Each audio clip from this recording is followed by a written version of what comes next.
My name is Idam Mary. I'm building a business brand that is focused on training young teens on how to channel their passions, their interests, talents and gifts as entrepreneurs to solve problems and build a business from it. My target audience are teenagers in boarding schools. It's because these teenagers are at a very young age and they're at a stage where they can learn. Their learning span is very, very vast. So I want to introduce entrepreneurship to them early, catch them young, tell them that there's something like entrepreneurship there. Also introduce them to tech-related skills, the website designing, website building, app development, content writing, content creations, and all the other tech-related skills. Since most of them have mobile phones, so they could also explore these tech-related skills. The aim of doing this is that we want to key into SDG goals to eradicate poverty as well as fight hunger. The business is going to run in two ways. While we put so much energy to train these teens on what entrepreneurship is and how they can key in using what they already have, their gifts, talents, passion and interest. We'll also be connecting them to successful entrepreneurs.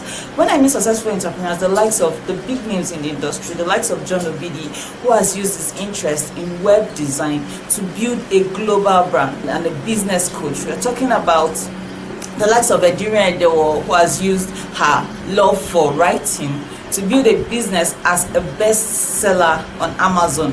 Chichi Robi, who has been multiple award-winning entrepreneur on different entrepreneur pitching, and she has turned her interest in Nigerian local foods like the ukwa to a global, highly demanded food.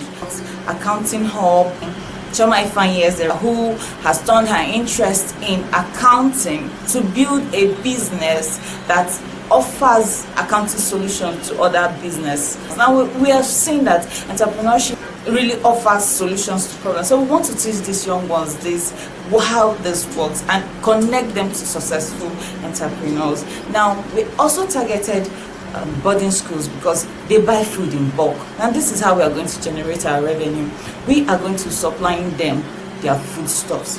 When I mean foodstuffs, I talk about their bread, their rice, their gari, their yam, and their palm oil. These are foods that they eat daily, and because they buy in bulk, they are in need of where to buy it cheap. So we are going to solve the problem of providing them foodstuff at cheaper cost. How are we going to do this? This is where the funding comes in. The funding helps us to build a business structure that has its own transportation means, a bus that will help us to go and get the foodstuff from the source, the farmers directly in their localities. Residing in a state, a food producing state, Ebonyi State, Abakaliki City to be precise, gives me the advantage of being surrounded by villages that produces food. So with a bus, we can go straight to the farmers, get this food from the farmers, cut costs on transportation, cut costs on the different distribution channels the food go through that makes the cost increase, and get it straight to these boarding schools at cheaper prices. Price difference, like buying gari,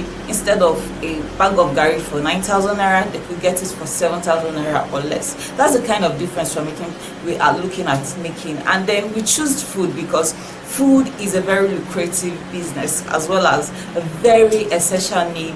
And so the food itself is going to generate revenue to keep operating the business, while we also focus on not just feeding these children, but also empowering them, teaching them, equipping them ahead of time, so that by the time they come out, they will be more equipped to face the high unemployment rate using entrepreneurship and developing their skills.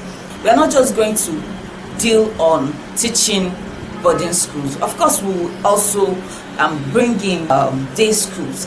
Competitors, we are going to give in more value, but we want to do it in such a way that we start from boarding schools, generate funds, keep the business going, then also bring in day schools. We'll also go ahead to build an app, a friendly app which these teenagers will have installed in their phones, where they could come back to listen to the different sessions that we've had.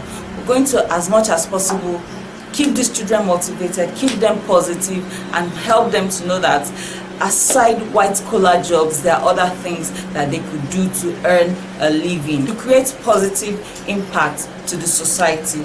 I feel it's high time we start to do something about unemployment rates. In as much as we try to handle our graduates, we should not leave them behind. So I believe with this funding, it's going to really go a long way to make this business, bring this business, bet this business into a reality. It's going to create a lasting impact as these young ones, 10 years, 20 years from now, are going to understand the great impact of what they got ahead of time.